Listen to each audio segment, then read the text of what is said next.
Hello, everybody. We're back. It's Thursday, July 25th, and Chapo's coming at you. Felix and I are joined once again by the wonderful, the lovely Catherine Krueger, the woman responsible. Oh, no. And we should get credit for saying Brat Girl Summer is over. Listen, all I'm saying is that if you had to deal with literal tweens finding your email address, I didn't even know that they knew how to send emails. Sending me emails with such contents as, you have a side part, which I didn't even know. Well, I did know was a derogatory. Saying I have a greasy forehead, also true.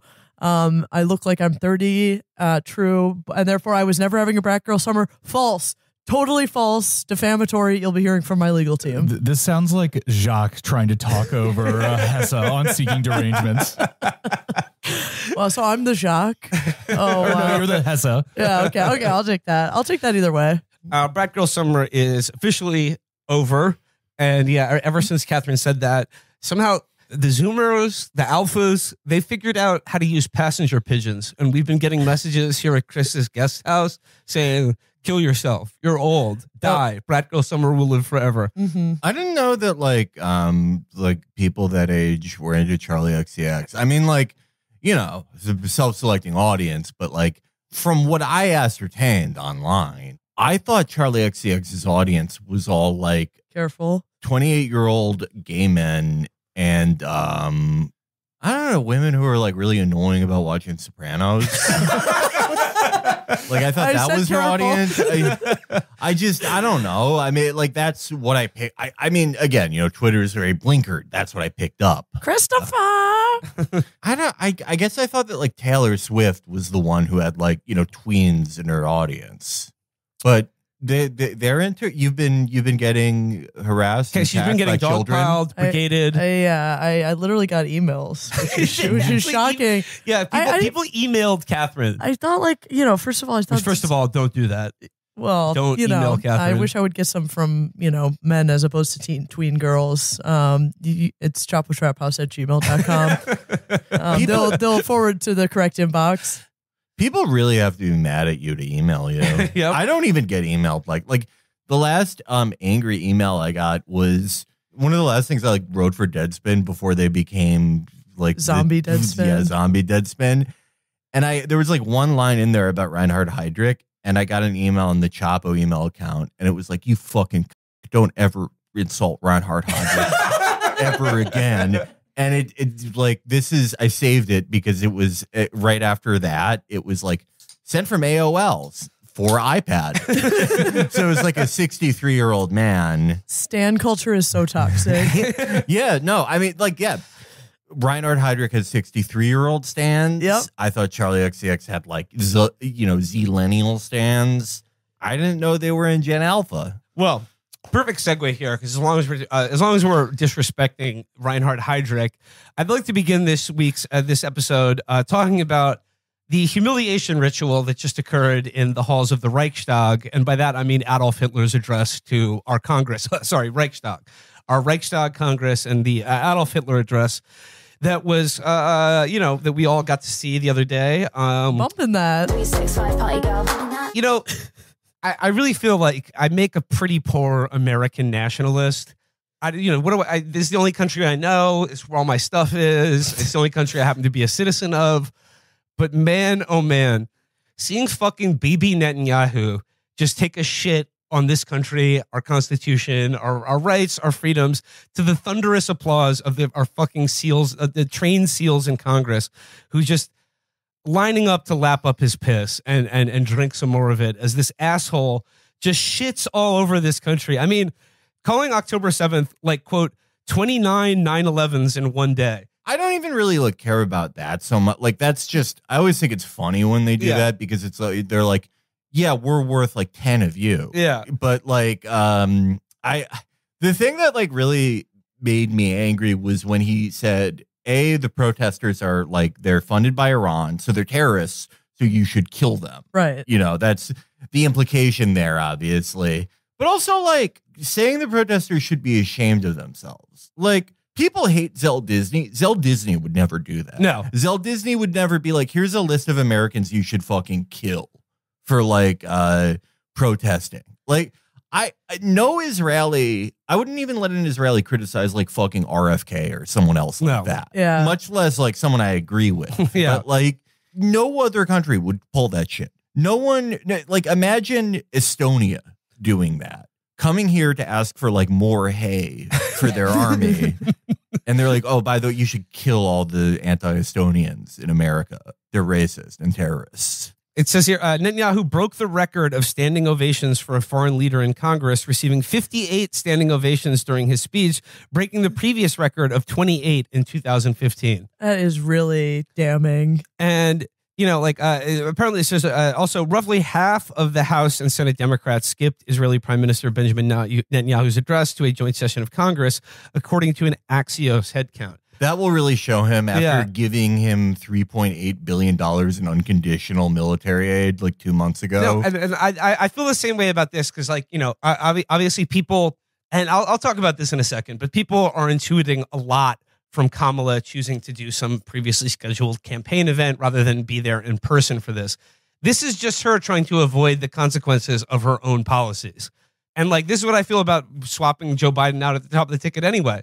I feel like, no, you should have to live up to what you believe in and have fought for, which is this unbridled Holocaust going on in Gaza right now. So you should have to sit there and fucking face up to it and clap for him like you know you want to do. Or like you know that you if any of these Democrats were in the audience, they would have clapped too. They're just trying to avoid being tarred with the obvious association of like the evil that they support and countenance every day of their lives. It's the typical stuff you get anytime there's like a Netanyahu related thing where it's like, the farthest anyone in the Democratic Party will go will be like, I can't believe Netanyahu, the one bad guy in Israel. Yeah. The guy who's doing all this. Yeah, and his far-right government consists of the entire government of Israel. Yeah, every political party. His far-right government that doesn't represent Israel, even though they've elected him like 75 times in 90 years, and he won't go away, and he's a permanent fixture in their politics.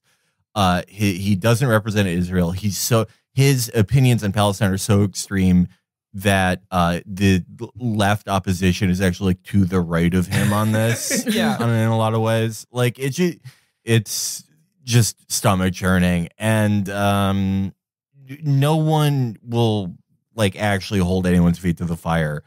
If this is a racist, right wing, authoritarian like January 6th government, why are you giving them unconditional aid? Why did you just affirmatively agree to do that? And it's like, you know, like Nancy Pelosi said, like this was a step back for U.S.-Israel relations. Well, she also said it was a poor presentation, which is like what were his visual aids not compelling enough? Like, oh, yeah, Hitler really stumbled over his words in Munich. Or like, you know, I feel like she brought the example of Chris Murphy the other day, where it's just like, oh, like he wasn't applauding. He was sitting on his hands, but he still voted for all the military aid to Israel. That was Brian Schatz. Oh, Brian Schatz, yeah. The tweeting congressman, as Matt has called him. Meanwhile, Mark Kelly, probable vice presidential pick, just clapping like a trained seal, especially for all the Iran-backed protest lines. Yeah. Why couldn't he have been in one of like the doomed space shuttles? Like like so many of the space shuttle missions went horribly. Like when you put up how many there were and how many of them literally just vaporized. But no, who knows what he was even doing up there? I hate anyone who I hate anyone who goes to space in like 2005. Like, we know what Earth looks like, asshole. Yeah. Or are you gonna do the thing where you like drink water by putting by squeezing out a little bit and like floating over to it and drinking it? Everyone's seen that. Fuck off. Yeah, school children have already been bemused by eating astronaut ice cream and those freeze dried cherries or strawberries. There's nothing left for us. Oh, you're getting another photo of Earth looks like a moldy blueberry. Healthcare, please. Yeah, like we should actually do Brianna Wu's idea about throwing rocks from the moon. Rock from the moon. Well, we should do it. We should do it to kill all the snipers that are targeting her. You know, turn that policy around. Yeah.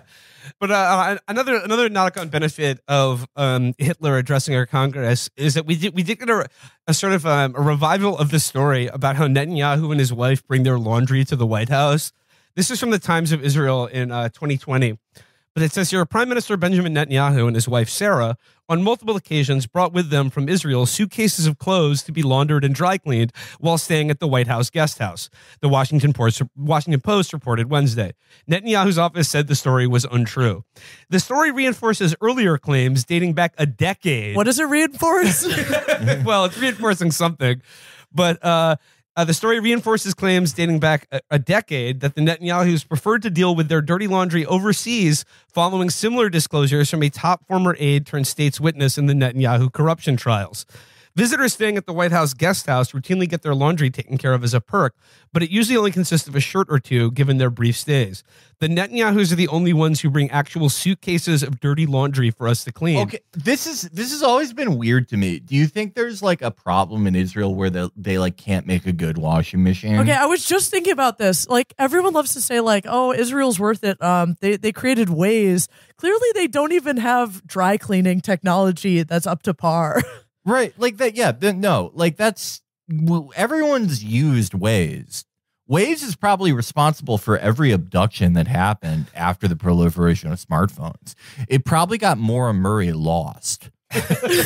Like, what would they know? Some asshole in Haifa is going to tell me how to use the U.S. interstate? I don't think so.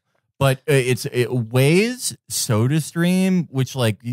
If there's a homemade soda that's on par with, you know, what the big three can deliver, I get to see it. But yeah, no, like in the previous thing, the previous like pinnacle of their technological achievements was the Iron Dome, like the world's most advanced air defense system, pierced not by a volley, not by overwhelming their air defenses, not by usual SCAID technology we've seen, with a single loitering munition made with like Ansar Allah probably made that cruise missile with like the garbage you see in Looney Tunes that has a fish skull in it, like classic cartoon garbage. They finally got the Acme products to work. Yeah, they're like, it's, don't get me wrong, it's fucking incredible that they did that. They made a hypersonic fucking loitering munition that could pierce through that.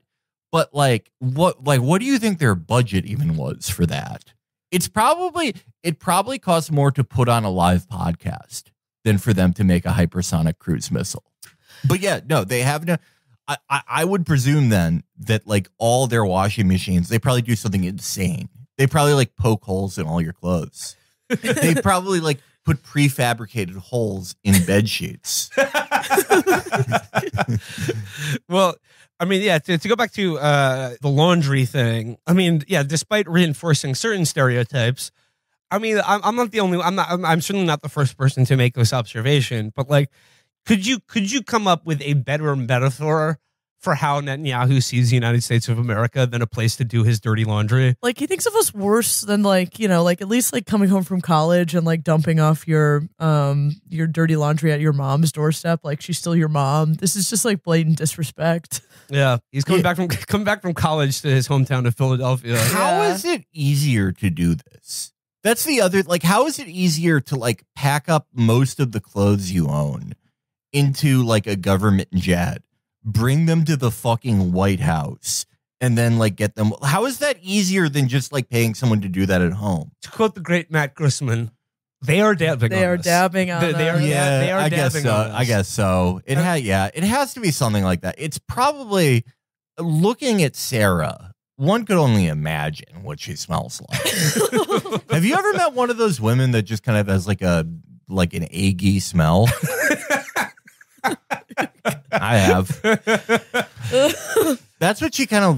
Don't give any of the Zoomers ideas about what's his email, Catherine. Yeah, really. They're not. They don't even. They don't know what that is. They've never even seen an egg. Yeah. That's too evocative for them. Yeah, that's too. It's evocative of sex. Yeah, they're against makers putting unnecessary sex scenes and stuff. They're really against the makers, So they wouldn't even know where to go with that line of attack. I hate when makers try to sneak in sexual messages into my adult animation. Are makers like creators? Yeah, it's the new term for creators. Yeah, Lord, maker. That I will always retweet the makers. funny. It's so funny. It's like, did a 6-year-old make that? Bless the maker of Shai Hulud and his content. Bless the maker and his water. Bless the coming and going of him. May his passage cleanse the world and keep the world for his people.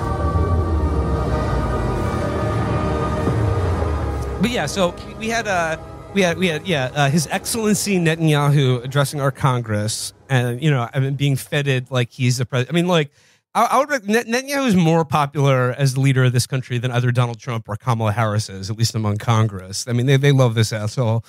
But I'd like to turn now to the Democratic nominee Kamala Harris and the presumptive nominee Kamala Harris. I mean, who knows? Like I said, I think Joe Biden, he could still have some tricks up his sleeve. According to some rumors, Neil Bungler is upset because he wants it to be like Mark Kelly and Deval Patrick. He wants he loves Deval Patrick. Deval Patrick? He's obsessed with Deval Patrick. He loves Deval Patrick because Deval Patrick is like, he's like a politician in the mold of Obama, seen as like a successor to him.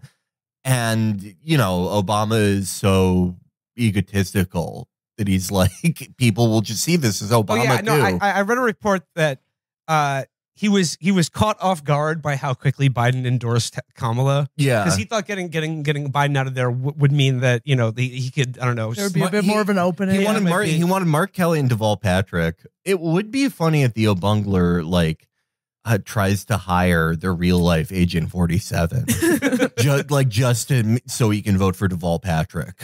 Like, look over the past week, we talked about it with Hassan, but like seeing how badly the Republicans are flailing and seeing this, I don't know, new era of good feeling. I mean, because, to bring up Obama, I think people are trying to they're recreating that Obama 2008 feeling where everyone feels good about it. And they're like, hey, a change has happened. And I really don't want to just completely cynically shit over that, because people have felt so bad for so long in this country. And then the humiliating spectacle of Donald Trump being president and then Joe Biden's presidency is just people are desperate to feel that something is different, that something will change. Well, and also that there's a future for this country. Exactly. Yeah, this isn't just a backwater shithole country. It's in the same way that Obama was, it was this is the future of our country. It's a black woman who's young, who has stepkids. I don't know, there's a horizon. We all have probably a lot of regular Democrats in all of our families. Yeah. And I felt bad for them. There was no how smart can you feel doing an I told you so about Biden saying "Havoda Can you do? I mean, anyone could predict that. I felt bad for them because it's I've never seen supporters of a candidate or a president or anyone feel that level of palpable anxiety and anguish every time your candidate speaks. Yeah.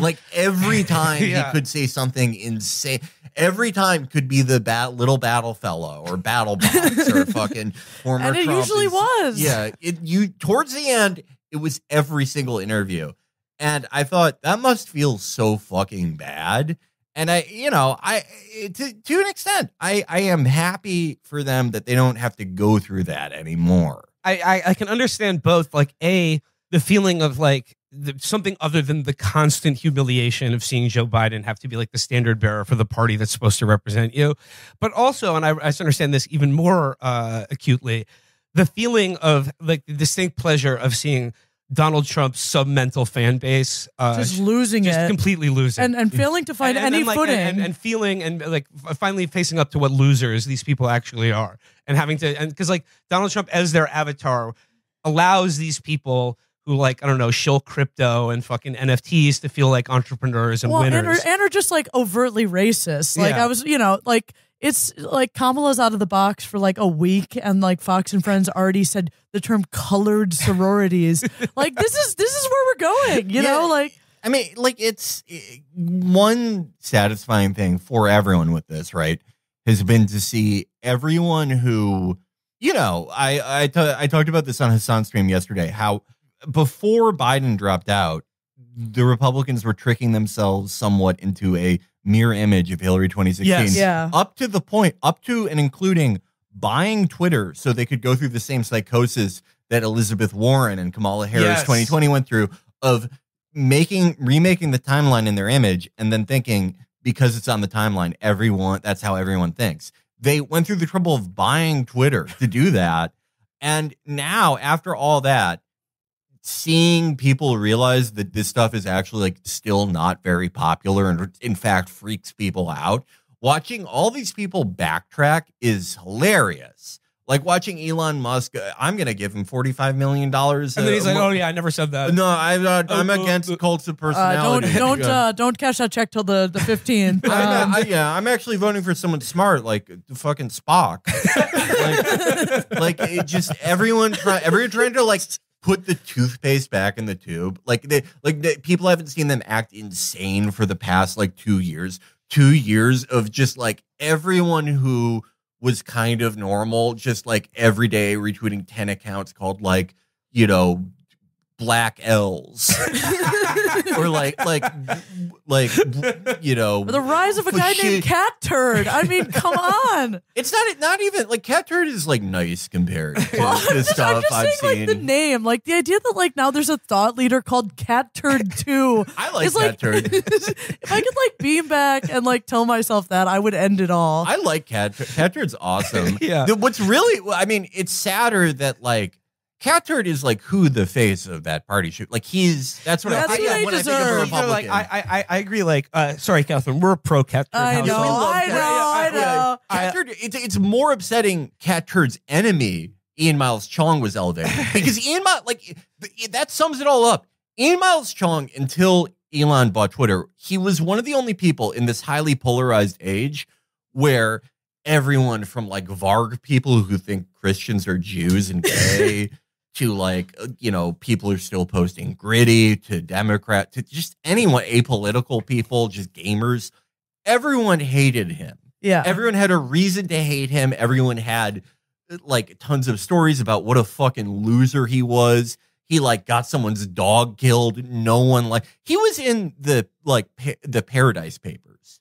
He somehow like laundered the $15,000 he made writing about Bayonetta in 2014. He somehow did money laundering with that. He's such a piece of shit that everyone hates. Everyone on the internet.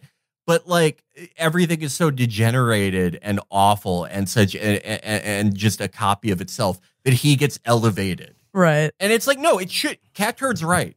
Fuck Ian Miles Chung. It should be Cat Turd up there. Again, that is the perfect representation of how much everyone lost touch. Right.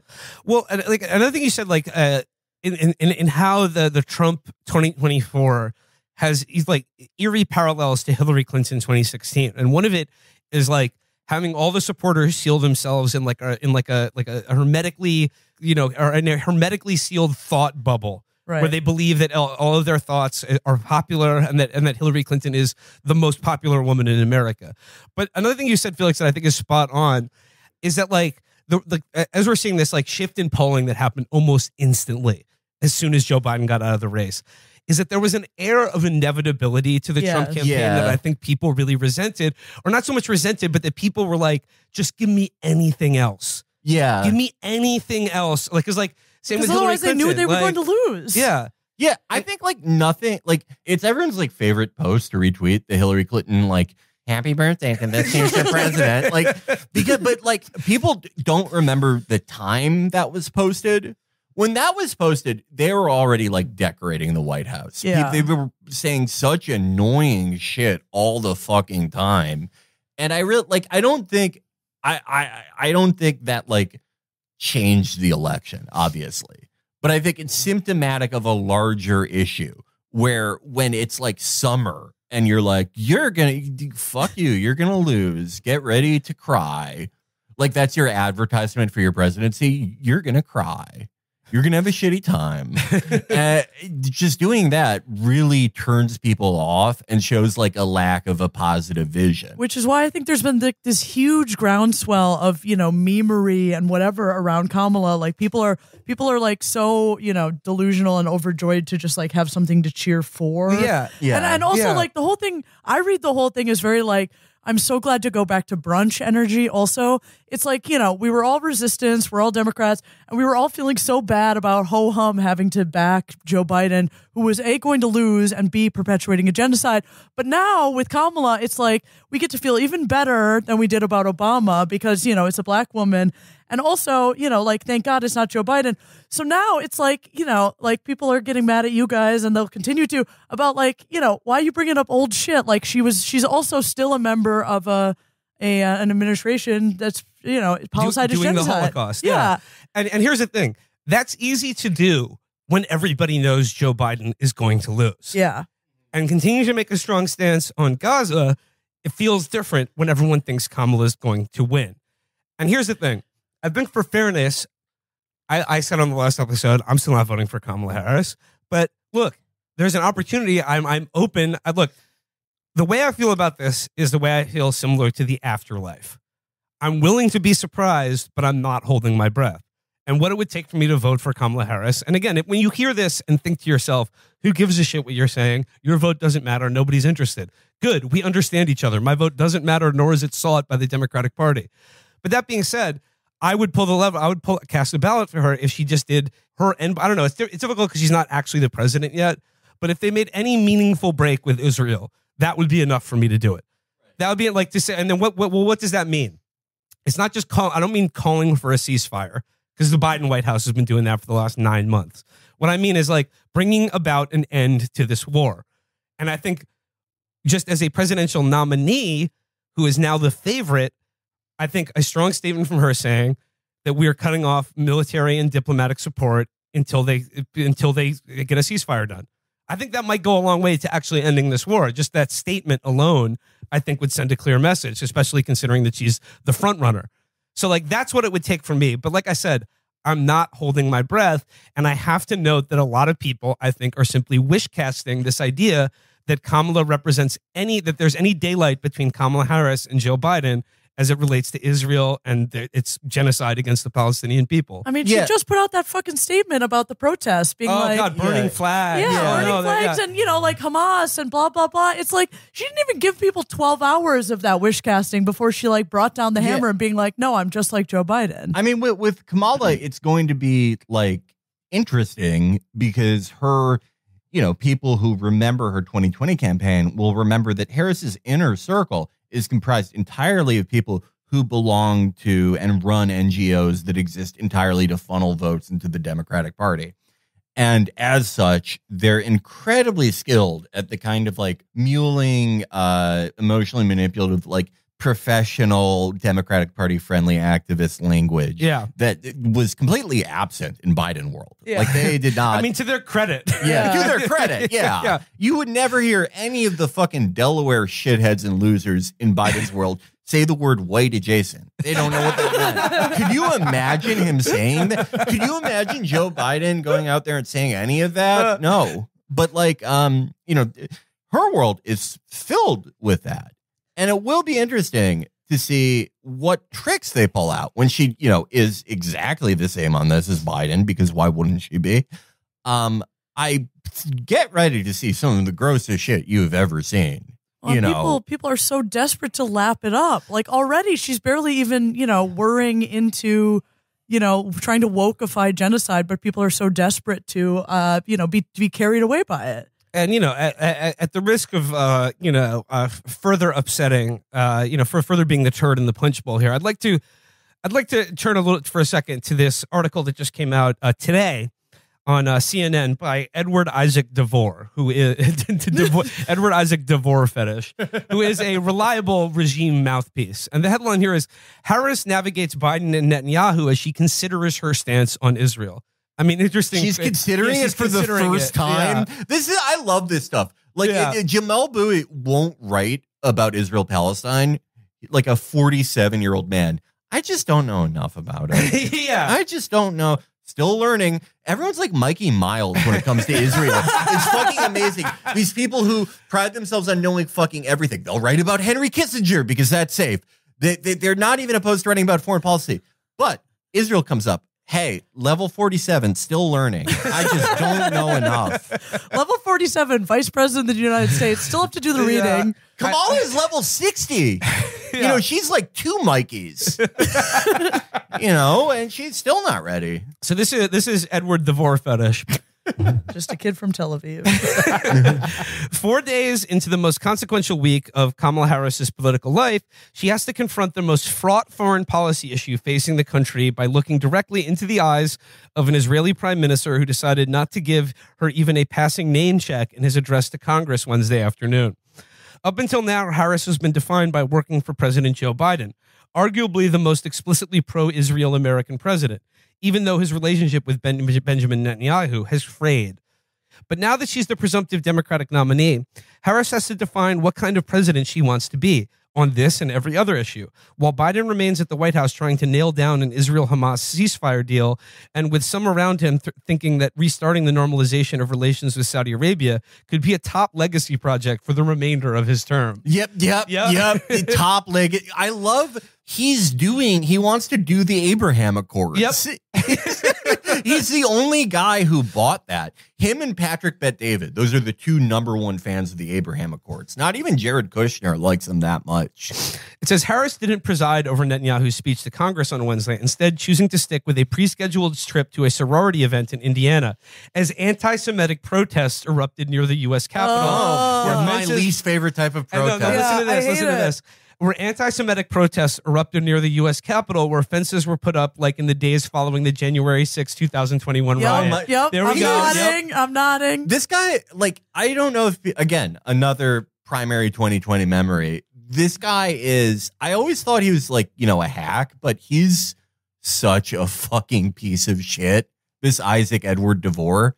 And he looks like a goon from a famous goon picture, too. I wish I could...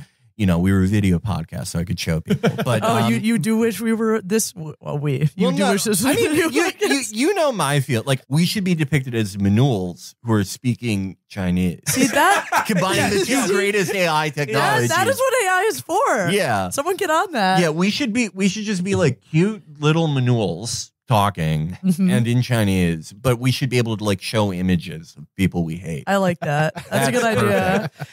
It says, again, Jamie Manuel, pull up that goon.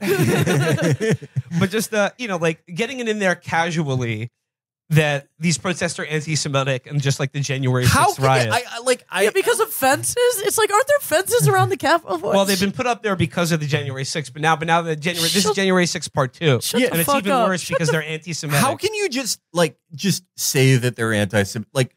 No, God forbid he brings up any example, even a cherry-picked agitator. Yeah.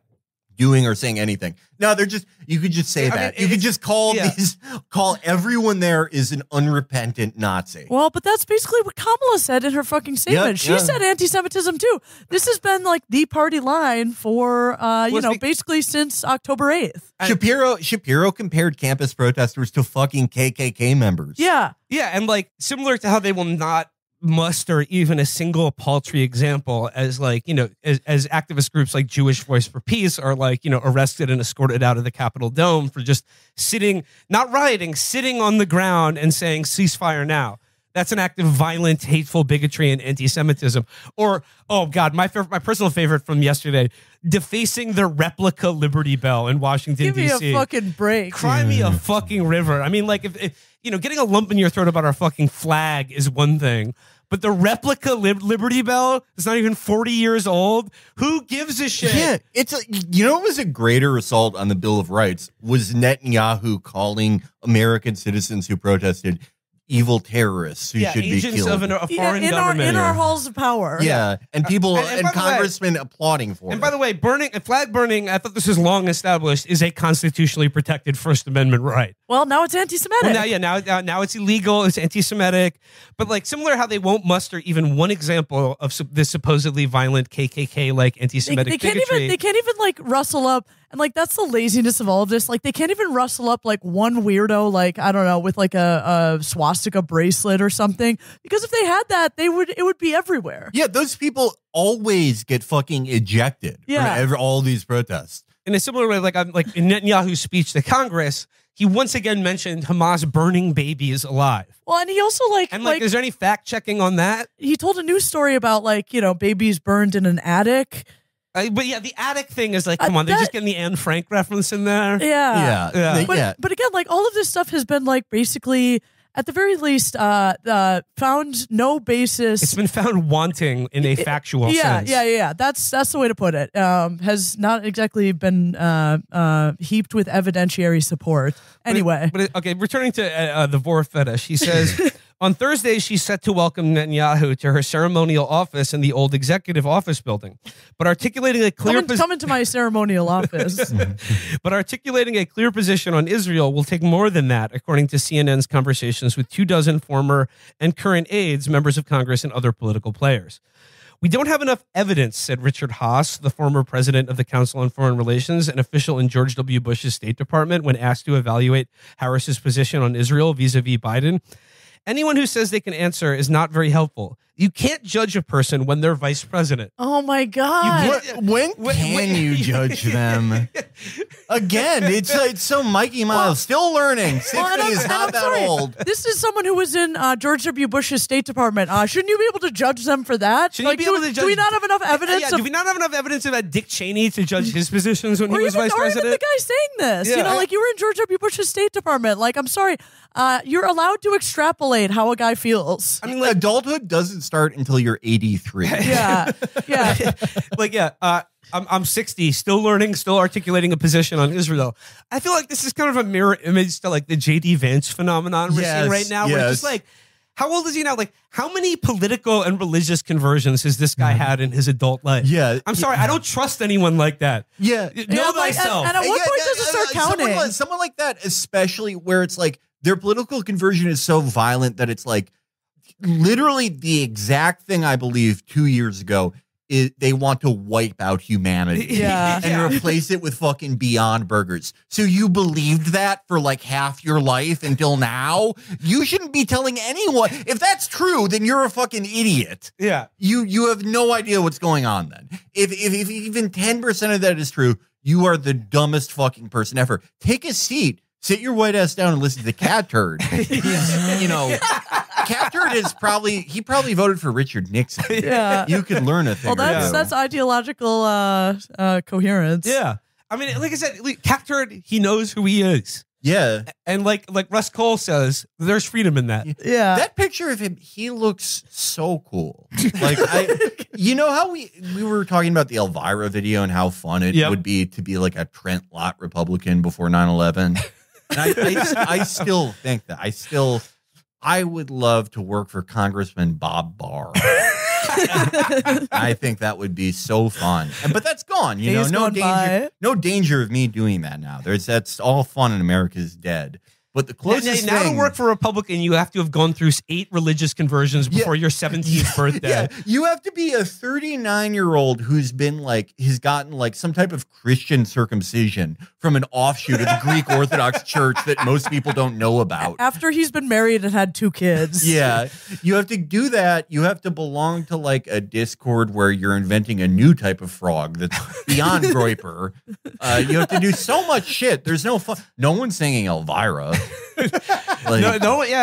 No one's saying. And by the way, as I was talking about JD here, I really did I don't know if this is an old JD hit or a new one, a sort of a new one that's being recycled. But his thing about how if you have children, your children should get a vote, but you the parent should get to cast it for them.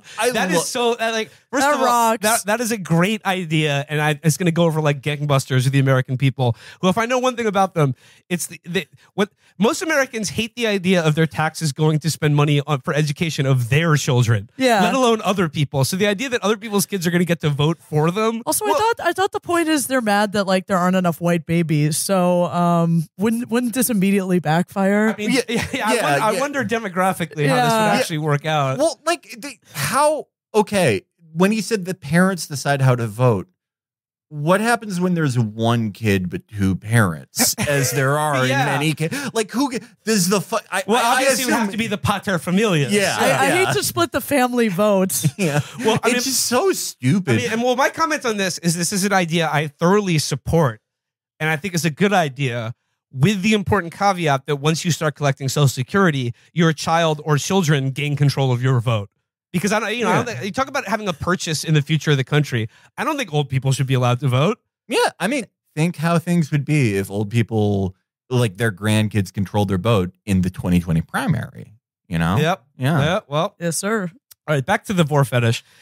Even several people who have talked with Harris in depth about Israeli policy responded to CNN's questions on whether, for example, she would have done the same as Biden in sending some and halting other weapons to Israel, with a series of extended pauses and insistences that it's impossible to judge hypotheticals. Yeah. This is Aides say she will make her feelings clearer on Thursday after her meeting with Netanyahu. Harris is going to try to emphasize her independence from Biden without breaking with him, people who know her say, and is going to try to show the same clarity she's displayed when going after Donald Trump instead of getting caught up in a garbled attempt to please everyone by not saying anything. Yeah, I can't imagine her doing that. Yeah, no, that is so not up her alley. I mean, like, what with the same clarity that she attacks Donald Trump with, that would mean calling this a fucking genocide. Which you would say is like, that's basically like dressing up like Hitler.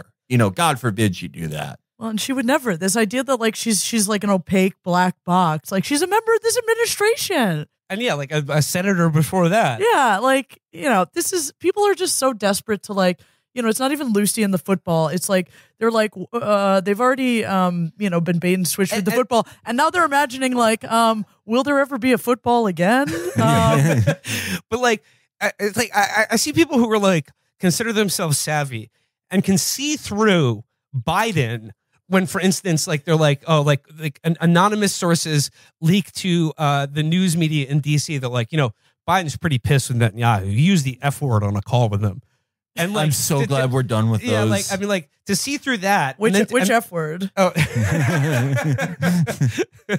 they can see through that. But then Harris not going to his congressional address and having a closed door meeting with him, where I'm assured she will make some sort of break or really bring him to task. No or something. one could have known what happened there. It's like, look, I understand the need to feel good, but like, you know, if this is a moral commitment of yours, if a genocide is a red line for you, I think you have to hold yourself to a little bit of a higher standard when it comes to the level of credulity that you're willing to take on yourself, or just what you're willing to infer from statements made to the media from a presidential candidate who's desperately trying to turn the page on this fucking atrocity that's ongoing. Turn the page without meaningfully doing anything. Yeah, without turning the page in a policy way. Yeah, and just what is more, you know, people love just deploying the term nihilism and cynicism.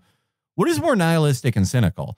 Is it thinking that there is an actual actionable path for American politicians to break with the Israel lobby, for Israel, which is in a position of extreme weakness that over time will only get weaker? It's possible to force them into granting civil rights to a group of people that they've subjected to apartheid, that it is possible to end this third rail in American politics that everyone acknowledges on some level is insane. Thinking that that is not only possible, but viable to do, or just, you can't do any. What can you do? What can you do? Hey, at least she makes us feel better than Biden. Let's just not think about it. That's way more cynical to me. And what can you do? And like, if you want to remove things from the arena of moralism, or like, you know, trying to engage with politics like it's a terrain of morality, which is always fraught and usually, you know, difficult to do. And you're on thin ice whenever you do that. But I'm just thinking strategically here. If you were like, if you're saying if you're so desperate to just feel like to vote and feel good about it, that you'll look the other way on something like what America is doing to Gaza, and not the Republican Party, not Donald Trump, but the Democratic Party of the United States of America, like the American government, what they've done to Gaza and the Palestinian people for the last 9 months, then really what you're saying is like, what can't they do that you wouldn't support, and that they won't assume that your support is already baked in? Because if they can get away with doing that, like, I mean, where's the line for you? Yeah. And does that put the progressive movement in a stronger position than before? I mean, I don't know. Make me the argument here. Yeah, and it really is. It's all of a piece. There's no sequestering this issue. It is all of a piece. Yeah, people in England thought, Keir Starmer's mostly good, except for this Israel stuff. But you know what? He's soft left. He'll be fine. They are starving children. They just signed the Starve Children Act. Well, yeah, I mean, it's like, always of a piece. That's the other side to this here is because like you could say that like, oh, like it must be nice to be a one issue voter, like to have the privilege to be a one issue voter. Oh, your purity test on like, you know, like because you know, like, hey, like you live in this country and I care about the rights of people in this country, which would be imperiled by like, you know, Project 2025 or whatever. And fair enough, that's true. But the flip side of this is like on Israel or like foreign policy more broadly, but Israel specifically is such a perfect stand-in for everything else. Because like, how can I trust your judgment on, I don't know, an earned income tax credit for fucking, you know, 2-child households or whatever, if they're willing to go along with this shit? Right. If you think human life is that expendable, I don't trust you on anything. Or again, like, how can I like trust you that, you know, like something I've engaged with other women about? How can I trust your political project to, I don't know, do anything about standing up for women's reproductive rights if you're signing on to, you know, support the killing of women and children in Gaza? You know, or that you're willing to imperil that fundamental right to keep this ongoing. Yeah, to like continue to kill women and children in Gaza. Yeah, these arguments are really morally disgusting to me. And again, like, you know, it's all part of the same moral project to me. Like, you know, you can't build walls around these things. And people asking you, especially like, you know, I get this vibe from women voters, people asking me to choose, you know, like abortion rights that haven't been protected over, you know, the continued genocide of Gazan men, women, and children is disgusting to me. You know, once and again, there's no evidence to support that the Democrats will do anything about it anyway. So you're asking me to make this like black box choice that there's no evidence to support, you know, like will pan out any. Yeah, it's. And again, as I've said before, like, you know, this is my show, so I'm offering my opinions on like, you know, what I will or won't do when it comes to voting in this upcoming presidential election. But as far as you, listener, or anyone even who hears about this, I'm not the fucking voting police. I'm not hopping in your mentions if you say something positive to be like, well, you support genocide much? Like, that's lame to me. I'm not trying to jump down anyone's throat here. I'm just trying to explicate or make clear what I believe and why I think Kamala Harris is not doing it for me. And I laid out what she could do, despite the fact that she is wholly unexceptional and bad on most other domestic, political, and foreign policy issues. I just told you the opening of which I would swallow my pride and vote for her. And she's not going to do it. Like I said, I'm willing to be surprised. I am willing to be surprised. Every time that you know, Democrats fail to, you know, cut off aid, the price of the vote goes up. Yeah. Yep. Next election, it will be a unified U.S.-Turkish operation to invade Tel Aviv and subjugate it under the heel of the Ottoman. Yeah. That is, support that or I'll never fucking vote for Yeah. you. And I never use condoms. I'm going to get a lot of votes. I'm doing a 23andMe to find out how many votes I have. I mean, I could go on with the Vor article, but like basically they just they quote Doug Emhoff to shore up her Israel supporting bona fides. Yeah, and then it goes on to say what I think we all realize, which is that like, yeah, she's a strong Israel supporter. And I think it's also the statement she put out today condemning the protests against Netanyahu. It's interesting to contrast that with her statements. Not condemning Netanyahu. Well, no, against the protests. Condemning the protests against Netanyahu. To her public statements during the Black Lives Matter protests and the violence associated with that, is that she condemned the violence, but was very clear in those statements that she supported she recognized the source of the anger and sympathized with the cause of the protest. She didn't do that at all for these protests. Yeah, she wasn't like, well, I support the cause of liberation or anything, or even like acknowledging that, acknowledge that there's a reason people are angry, right, and it's not anti-Semitism.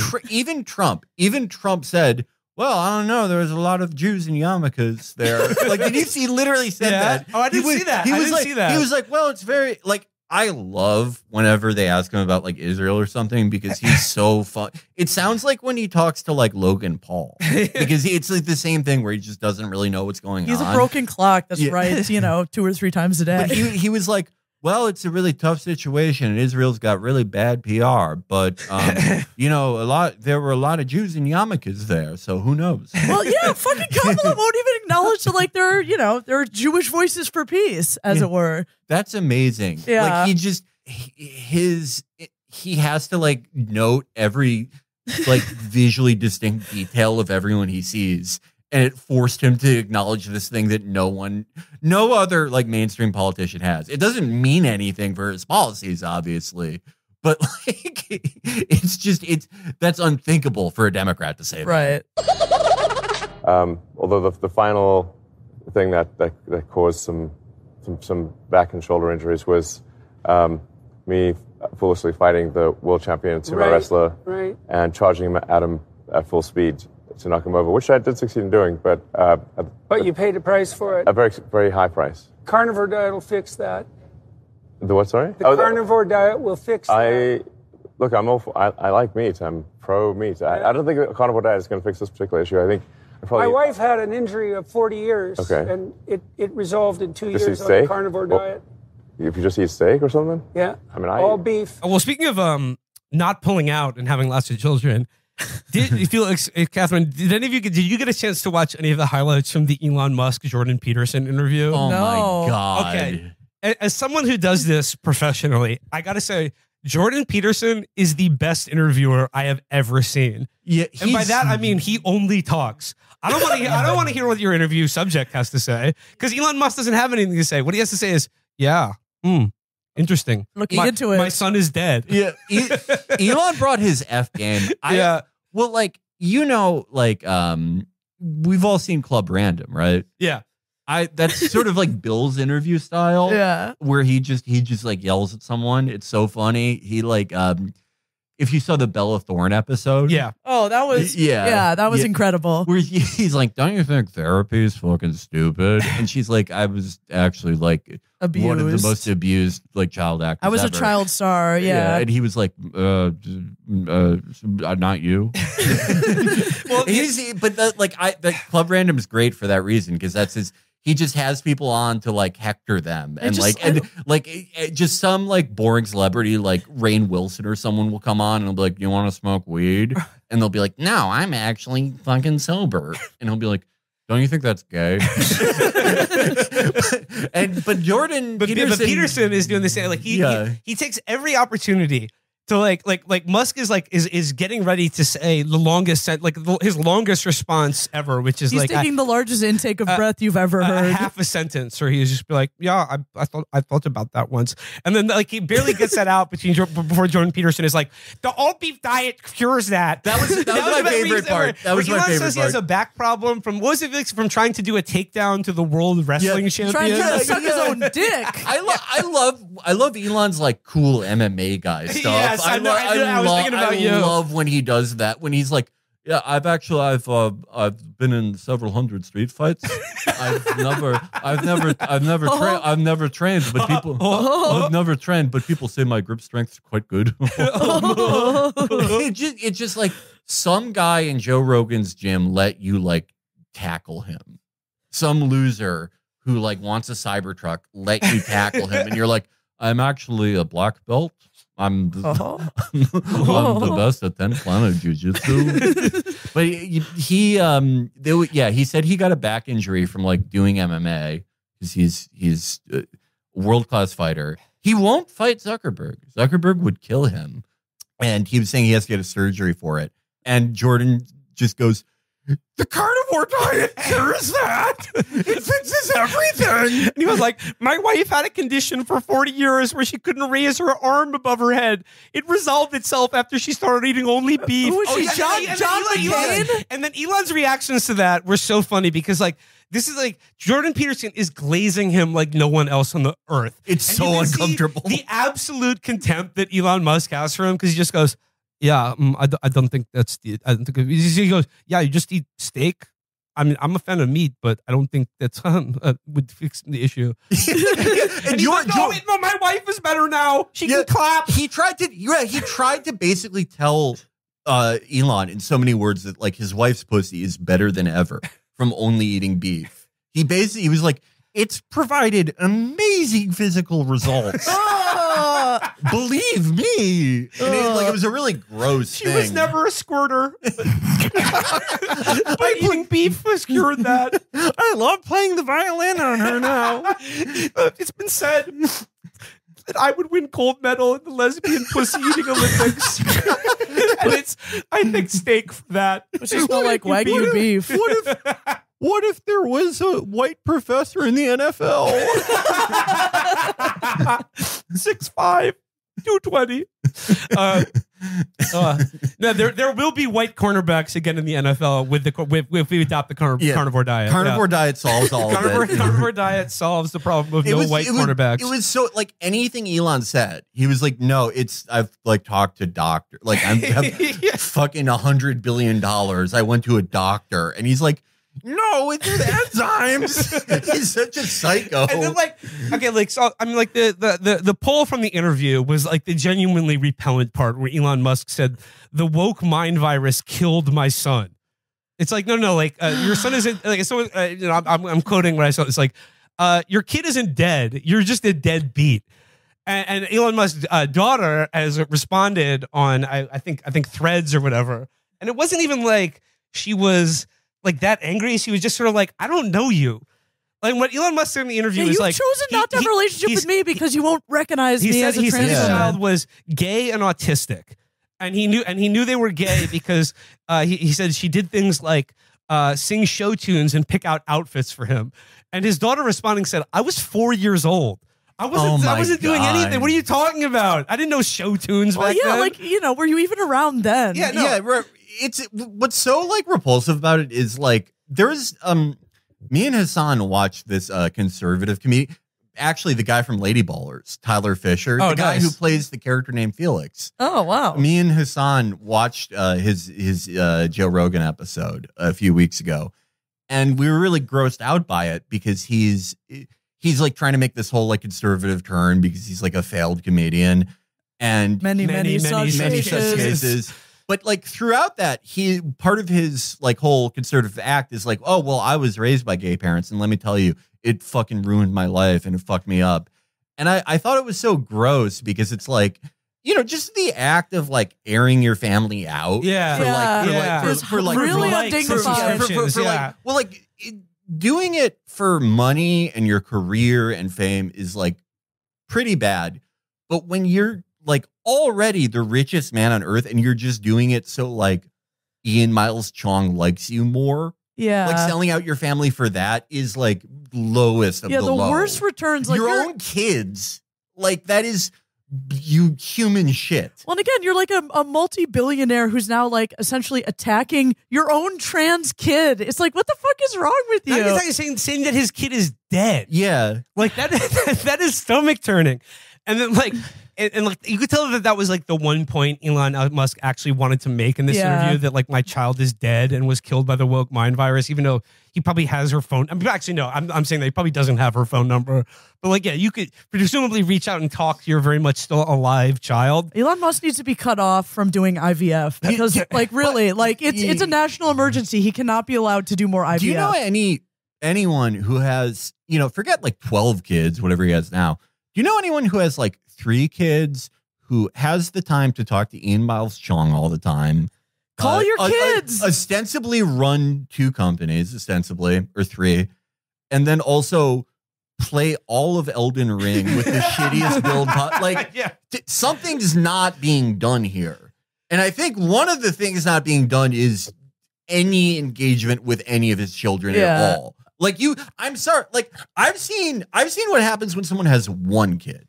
When they have and they one game kid too much, and there are 2 parents, they stop doing anything fun. And he's like, any new thing that comes out, he's doing it. In addition to just replying on Twitter, like looking into it 200 times a day. He's not doing shit. He takes one picture of one of his IVF kids at once a month, and he's like, I'm here with little Zonathan, showing him a calculator. Oh, he was using one of his kids. He was like took the kid like on some foreign trip. This was a while back already. Like, oh right, he was using that one kid. This is where Erdogan said, "Where's your wife?" Yeah. It was like, you think you're scoring points with me? No, you look like a pussy ass bitch for bringing this kid around. Where's your babysitter? No, he was wearing his new cool jacket when he met Erdogan. Erdogan fucking destroyed him. That was so. I wish Erdogan wasn't such a watermelon seller because he's like, I really want to root for him, But like they're like, but like I really love the clip from the interview where like Elon was trying to get his point across about how his kid is dead. And Peterson just bulldozes him to talk about the latest like fucking bird brain thing that's come into his mind about like, you know, in the West, there is the, you know, the dichotomy between male and female. The sacred image is a woman, but with a child.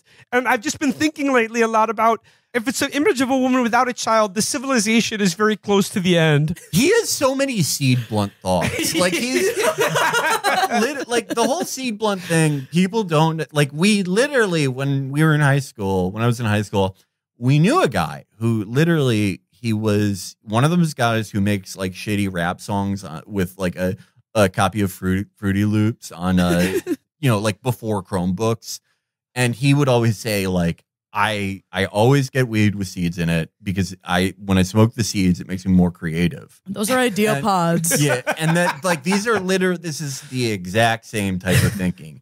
He took the long route to get these seed blunt ideas.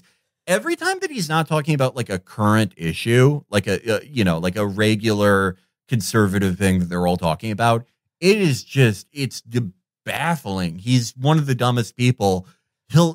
It's stuff that's like you know, the image of the kid. It sounds like a really stupid person trying to like deconstruct the imagery in like a FromSoft game.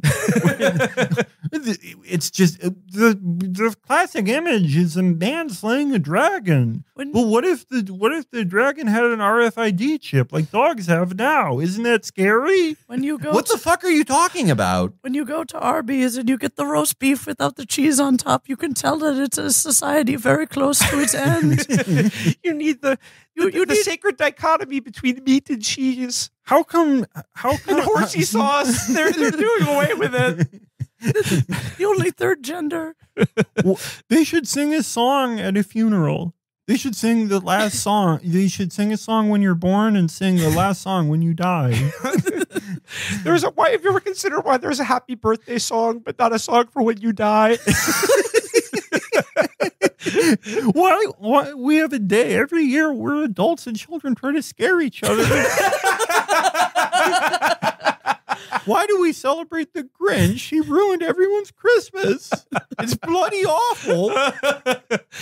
Oh man, just don't get into pills out there if you're listening. Yeah. Please or don't. at least not benzos. Yeah, not benzos. That really makes you stupid. It really. This is a good segue because as long as we're talking about, we've been despairing about the state of the presidential election. We've been talking about drug addicts like Elon Musk and Jordan Peterson who have cooked their minds with pharmaceuticals and various drug addictions.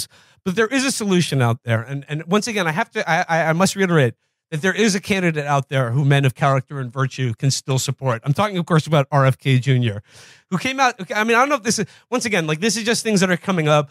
I don't know if this is a new RFK policy or just something that his own family has leaked about him. But I'm just gonna play it here. This is his idea that I gotta say he's kind of cooking with this one. Yeah, this one's kind of. This one's kind of. Maybe it sort of also arched my eyebrow. Like, how jealous are you that like he came out with this idea before you guys could for your fans, like re-education camps? But this is basically RFK has an idea for organic gulags where people could go to kick drugs and screen addiction. This is literally like this is what they warn you about in Mr. Burcham. Like it's literally this is what the Limbs and Mr. Burcham would do. It's so crazy. I just want to because me describing it doesn't do it justice. We need the funny voice. So here is RFK on his wellness gulag idea. And I'm going to create these wellness farms where they can go to get off of illegal drugs, off of opiates, but also legal drugs, off of psychiatric drugs if they want to get off of SSRI. Imagine withdrawing and you hear his voice. Get women off birth control. Get them off hormonal birth control. 3 or 4 years if they need it to learn to get reparented. I'm going to move it off Schedule 1 and I'm going to start collecting taxes on it. That's going to bring in $8.5 billion in revenue. I'm going to dedicate that revenue to creating. Is he still running for president? Farms, drug rehabilitation farms in rural areas all over this country. They're going to grow their own food, organic food, high quality food, because a lot of the behavioral issues are food related. A lot of the illnesses are food related. There won't be any cell phones. This is the guy who gave himself brain worms from eating like old tuna fish. Yeah, he's like, I don't know why he doesn't do a podcast with Jordan. Like they're on the same page. They're on the exact same page. He has to have like the shittiest voice in the world, right? Yeah. And like everyone is so nice about it. No one will bring it up. It reminds me of the Republicans recently, like they're running against like Jackie Rosen, I think. They're running this guy who got like his skin was just like evaporated in Iraq. Really? He's one of those guys who went to Iraq and he comes back looking like a scary ghoul, you know? Oh. Yeah, which is, tough times. Yeah. Tough times. I'm glad it didn't happen to me. But Indeed. But sucks to be you, man. But like it's okay. Like he's one of these like we need 11-year-olds should give birth guys. So okay, well, inside matches the outside then. Yeah, but they're running him, and it's the same type of thing. I think this is like wokeness. Same thing with RFK, where you're putting someone who's either horrible to listen to, like really upsets me, gives me a headache. I hate hearing him. I can't sleep days where I hear RFK's voice. Same thing. They're running a like horribly fucked up guy who got exploded in Iraq, running him against Jackie Rosen. Looks really gross. And it's their version of wokeness where they're like, you have to look at this guy because he's sacrificed for our country. Yeah. And you don't even mention how weird it looks because we'll yell at you. We'll get you fired from Kinko's if you even mention that this guy his skin is the texture of a pork rind. That it's gross to look at and no one wants to see that. You are correct about that. The same thing with RFK. This is the real wokeness. Everyone thinks like wokeness is bad. It's once you get them to stop doing the Memphis art style, everything else is fine. It's all stuff that we saw on Julia Fox's Instagram story in 2020, where it's a bunch of flowcharts. It's what is wokeness at the end of the day? It's a bunch of flowcharts. It's fine. Yeah. About things that supersede other things. Yeah. Right-wing wokeness, where they make you listen to an annoying guy or look at a gross guy, that's way worse. Or pretend that Elon Musk is some kind of like cool player. Or like, like, I was going to say more than the guy whose face got burned off in Iraq. I cannot stand looking at Elon Musk. Or, ever since you like looking at him? Well, yeah, ever since he like got on Ozempic and has been buying cool outfits. I think it's been pretty fun. He's aspirational. Yeah. To me, it's like Democrats forcing us to listen to Lizzo's music. Yes, exactly. We all love this. This is good, right? We like this. Well, actually, speaking of music, coming back to what my favorite comment about Kamala from the right wing media was Ben Shapiro being interviewed on Fox News, and he said, "I haven't seen this much manufactured enthusiasm for someone since Taylor Swift." And I'm not saying that Kamala Harris is anywhere close to being as popular as Taylor Swift, but this speaks to what you said, Felix, about the idea of like buying Twitter and changing the algorithm so that you start believing that Taylor Swift is some sort of like industry plant that's not really popular, that like nobody actually really likes her music, or she's like that all the enthusiasm you see for Taylor Swift is manufactured in some way or purchased. Or it's like the one thing that everyone knows about Taylor Swift is that she has incredibly like the most enthusiastic and rapid fans out of like any American artist, like probably beyond the psychos who are into those tortured poor Koreans who have to do NSYNC. Like those people are crazy. I accidentally stumbled into one of those people in the replies to some. It was one of those people are always like venturing into U.S. politics. They're always saying to vote for Democrats, and I'm like, shouldn't you be talking about Jimin? Is that the guy? Jimin? Yeah. Yeah. And it's like, this is a full-time job for you. Don't even worry about voting. But like, well, and they Taylor Swift fans are like even crazier than that. Like what does he think is like you can use your phone on days that aren't the Sabbath. You can consume culture. Also, like, you know, like they bought Twitter and like tried to manufacture their own. You know, like the argument is like, okay, so that's all manufactured. So now it's our turn to manufacture it. But like even that's not panning out.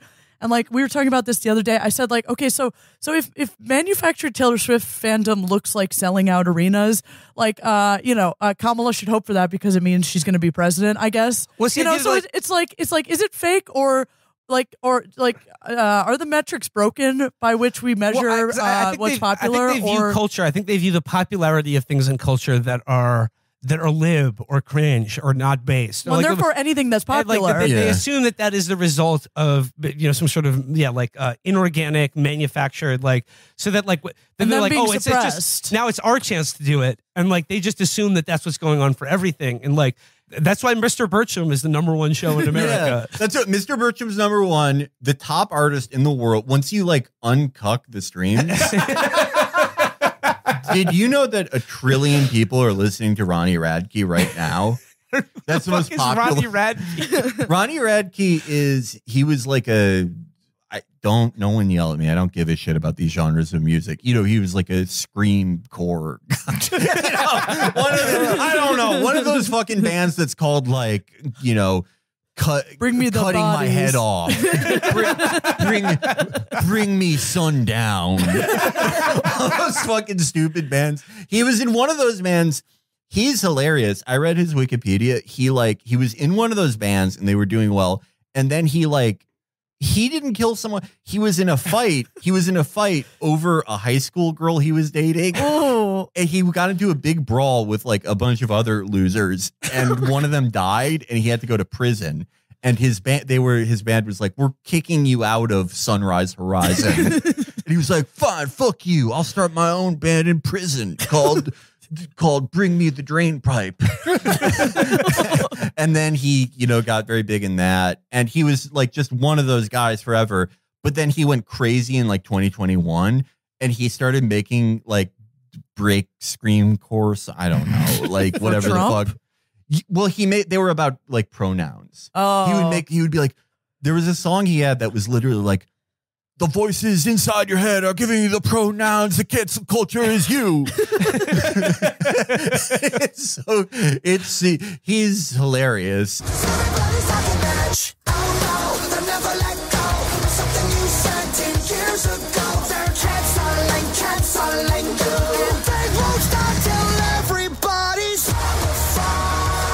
Yeah, no, he's the #1 music artist in the world. Everyone, go to Sentinel Island. Try to talk to them. Try to talk to them about like any celebrity you think is big. Fucking Conor McGregor, Timothy Chalamet, Travis Kelce. They don't know who any of these fucking people are. Talk about fucking whatever this guy's name was. Radke. Talk to them about Ronnie Radke. You're really proving your own point. About Ronnie Radke and, you know, Bring Down the Ceiling or whatever the band is. They'll start singing along. They'll stop pointing their arrows at you and they'll be like, the voices in your head are the pronouns putting you to bed. Actually, that's kind of a bar. It's pretty good. Yeah, no, it's pretty good. I like it. I mean, it's the number one in the world. Yeah. If you uncock the streams. There was an illegal video. They took it down. It was an illegal video because they cucked the videos. They took this down because it proved everyone in the world likes him. It was a video of the People's Liberation Army of China, 10 million soldiers. All of them were working out to Pronouns in My Head by Ronnie Radke. In North Korean re-education camps, they're all still singing Rich Men of Richmond. Whatever happened to that? That guy has disappeared. They disappeared him. He fell like he fell off because of woke. He's actually still the #1 guy in the country. Do you think they just like they fed him to Jelly Roll to give Jelly Roll more power? They're like, you're not panning out. Let's expand Jelly Roll's size and power. Yeah. No, it's like it's only through the manufacture of consent that people are like, oh, Drake, Kendrick Lamar, oh, it's the beef of the summer. Nobody cares about that shit. Yeah. They're just waiting for the new Foggiato blow track. The new Foggiato Blow single. Target is targeting kids. I can't wait for when Foggiato Blow comes out against Costco. Yeah. Like Target's gone. You can't go to a Target That's a anywhere. wash. That's a wash. Catherine, when you and I were just in Wisconsin, you were like, let's go to the Target. And we went to the local Target, but there was no more. It was closed. It's a hole in the It was shuttered. Yeah. Hole in the crater. Yeah. It's like a local mall now. It just doesn't exist. 20 because woke. 20 billion people listened to Target was targeting kids. And probably how many people do you think actually listen to Not Like Us? 8 people in America. Yeah. 8 people. And they all work in the media. They all work in the media. They all have fucking liberal arts degrees. They're fucking woke. They have student loans. They're gay. They're virgins. They're rapists. They're male feminists. They have trust funds. They're poor. They have student loans. They're rich. They're broke. They work at Starbucks. They're unemployed. This is like the Andrew Cuomo, like, I am gay. I am Puerto Rican. yeah. And Foggiato Blow, Ronnie Radke, Oliver Anthony. Those are the 3 biggest artists in the world. That sounds like the dark version of what's his name, Randy Rainbow. Like these are 2 sides of the same coin. Well, I would love. What happened to him? Oh, didn't he get canceled for something? Like didn't someone like do that thing where you like search his old tweets for the word Asian and then it turned out? Yeah, I think it was one of those kinds of things. Yeah, I feel like if anyone would, I think it was actually Mexican with him. Oh, okay, yeah. But it didn't really like it caused him not to be like on the timeline all the time, but I think he's still like touring. Like, he's still selling out arenas. I literally just asked the guy who I ask all these questions of because he knows who is it? All the number one guy to ask about what annoying thing is going on. Tom. Yeah, that's right. Tom always knows. Yeah, he does. Yeah, he does. Every time I don't often play Rainbow Six Siege. I'm very bad at it, but I like playing it to play with Tom and Andrew. And all my questions about annoying stuff, I have to get out like in that hour. When you're like peering around the corner, like trying to get a new angle. I don't know. When you're like prying open an elevator shaft so you can rappel down it. But I did ask Tom for the backstory on when the guy with the sex dolls, when the one sex doll got cancer and died. I did ask him for the backstory of the changeover there. Are you aware of that guy? Oh yeah. Oh yeah. Okay. No, Tom kept me abreast of that. So hats off to him. Tom, like he's a 2-tiered news service. Like updates on all your annoying guys, like Randy Rainbow, and also on the fucking scariest people. Like people who should be on the island. Yeah. Chris, are we out of time? Oh, we're doing great. We are at 118. Can you pull up the Ronnie Radke pronouns song? Can we find it? Yes. All right, let's just go out listening to this song. I'm interested in this now. Look at us. Yeah. The band is, of course, called Falling in Reverse.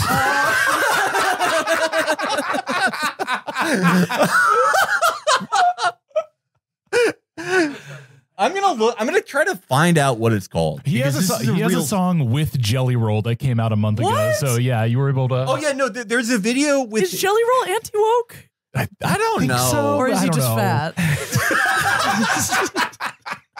I don't know. Like, I don't know. I saw Jelly Roll went to Congress and was with Netanyahu for some reason. I mean, I'm not going to be able to tell was just someone by I wasn't the, really aware of until like 2 weeks ago, and I was like, "Wait, that's yeah." I feel like he's no Shabuzi. He's no Shabuzi. I feel like he's eaten the past career of like when Post Malone like pre-Ozempic, like Post Malone used to be like a little doughier, also face tattoos, but like he still lives. Oh, I think I watched a VFX breakdown on one of these music videos. I'm not going to be able to figure out which of these songs is, quote, the pronoun song. It's so hard. Yeah. All right, let's just listen to Falling in Reverse. Yeah, it's so hard to figure out because you look up like Ronnie Radke pronoun song and the suggested results you get are like Falling in Reverse featuring Alex, but with a 1 instead of an E. There's so many remixes. The song is called like Shadows of My Doubt. Shadows of My Dad. Monster. I want to get into that war. I think when I turn 40, I'm going to become one of those musicians. I'm going to become a screamo core guy. I could see that for you. Yeah.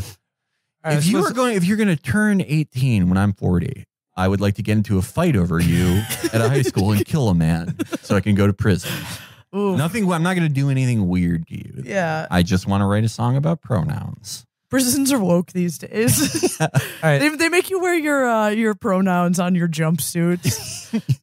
Do you think he was in prison? He was like Andy Dufresne, and like he was locked above the he fray. locked himself in the warden's office and was saying the pronouns in your head, and the like everyone was crying. They're like, "This is so beautiful." The warden was like, "Can you write pronoun songs for me?" And then Morgan Freeman's like, to this day, I don't know what that fat gentleman was singing about. But boy, did my spirit soar. Ronnie Radke's not fat. Oh, okay. Ronnie, I don't want to be sued by him.